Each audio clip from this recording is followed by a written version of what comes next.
Assalamualaikum warahmatullahi wabarakatuh. Para pemirsa yang berbahagia, Ramadan adalah bulan nuzulul Quran atau bulan diturunkannya Al-Quran. Hal ini ditegaskan Allah di dalam Al-Quran. Bismillahirrahmanirrahim. Syahrul Ramadan allazi unzila fihil Quran. Bulan Ramadan adalah bulan yang di dalamnya diturunkan Al-Quran. Al-Quran adalah firman Allah yang diturunkan kepada baginda Nabi besar Muhammad SAW dengan dua fungsi menurut para ulama. Yang pertama, al-muta'abbad bitilawatihi. Ketika kita membaca, kita dianggap beribadah. Ketika kita membaca Al-Quran, maka kita mendapat pahala.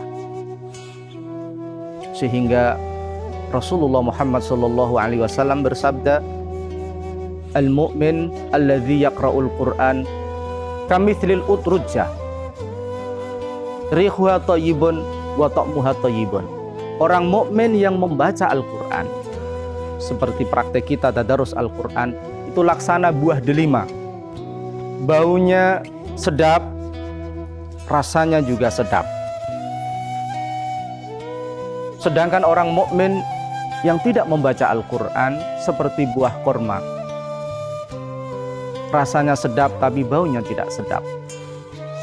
Jadi membaca Al-Quran itu ibadah yang sangat bernilai tinggi. Oleh karena itu di bulan Ramadan ini sudah seyogyanya bagi kita untuk meramaikan masjid, musola, rumah dengan tilawatul Quran, dengan membaca Al-Quran. Karena Al-Quran itu menjadi penolong, menjadi syafaat bagi orang yang membaca, bahkan bagi orang yang mendengar, bagi orang yang merasakan kehebatan Al-Quran. Orang mukmin yang sesungguhnya adalah orang mukmin yang ketika ayat-ayat Allah dibaca, bergetar jiwanya, bertambah imannya. Innamal mu'minuna alladzina idza dzukirat ayatullahi wajilat qulubuhum. Idza dzukirallahu wajilat qulubuhum wa idza tuliyat alaihim ayatu zadatuhum imana wa ala rabbihim yatawakkalun. Ketika disebut nama Allah, bergetar jiwanya. Wa idza tuliyat alaihim ayatuhu, ketika ayat-ayat Allah dibaca, zadatuhum imana, imannya bertambah. Yang kedua, para budiman, para pemirsa yang budiman, fungsi Al-Quran adalah al-mu'jiz walau bisuratin minhu. Al-Quran itu bisa melemahkan, bisa menghabisi musuh meskipun hanya satu surah. Sebagaimana kita ketahui dalam sejarah, banyak sekali yang menyaksikan apakah benar Al-Quran itu firman Allah atau buatan Nabi kita Muhammad SAW. Kemudian Allah menantang orang-orang yang meragukan otentisitas Al-Quran ini dengan firman-Nya, wa in kuntum fi raibim mimma nazzalna ala abdina fa'tu bi suratin minhu wad'u syuhada'akum min dunillahi in kuntum shadiqin. Jika kamu ragu bahwa Al-Quran itu firman Allah, maka buatlah satu surat saja dan ajak pakar-pakar kamu kalau memang kamu orang yang benar. Kemudian Allah menegaskan, fa illam taf'alu wa lan taf'alu fattaqun naral lati waquduhan nasu wal hijarah uiddat lil kafirin. Tapi awas, jika kamu tidak mampu dan tidak akan mampu membuat Al-Quran meskipun hanya satu surat, maka kau harus tahu bahwa neraka itu ada. Kau harus takut bahwa neraka itu ada.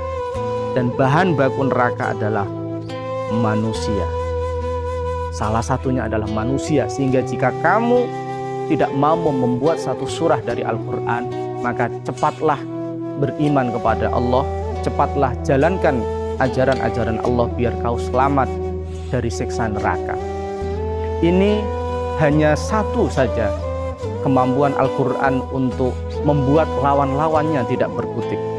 Tentu dalam konteks dunia modern sekarang ini, fungsi ijazul Quran atau kemampuan Al-Quran untuk melemahkan atau menghabisi musuh tentu dalam konteks al-ilmu wa teknologi, dengan ilmu dan teknologi. Oleh karena itu kita kaum Islam, para pelajar cerdik cendekia tertantang untuk bagaimana menggali konsep-konsep dalam Al-Quran, bagaimana mengembangkan konsep-konsep di dalam Al-Quran sehingga Al-Quran hidup, tidak hanya dibaca tetapi diamalkan kandungannya dan melahirkan konsep-konsep yang solutif, menjadi solusi bagi persoalan-persoalan umat manusia, persoalan-persoalan bangsa, dan persoalan-persoalan masyarakat dalam kehidupan sehari-hari.